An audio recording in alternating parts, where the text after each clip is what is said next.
रत्नागिरी जिल्ह्यातील 5 विधानसभा मतदारसंघातील मतमोजणीची तयारी ही पूर्ण झालेली आहे। रत्नागिरी विधानसभा मतदारसंघामध्ये मतमोजणीचे 26 राऊंड होणार आहेत। दापोली विधानसभा मतदारसंघामध्ये 8 राऊंड पार पडतील। जिल्ह्यातील सर्वच मतमोजणी केंद्रांबाहेर पोलिसांचा चोख बंदोबस्त देखील ठेवण्यात आलेला आहे आणि याचाच आढावा घेतलेला आहे आमचे प्रतिनिधी राजन चव्हाण यांनी।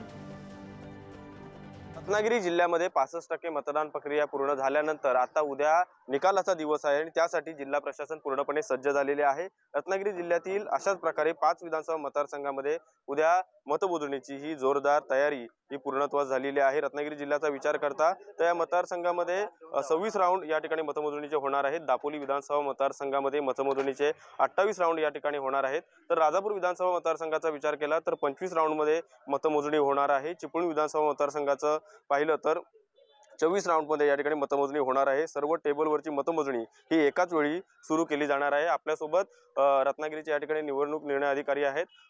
सर काय सांगाल, कुठपर्यंत या ठिकाणी तयारी झालेली आहे? 266 रत्नागिरी विधानसभा मतदारसंघाची मतमोजणीची तयारी ही पूर्ण झालेली आहे।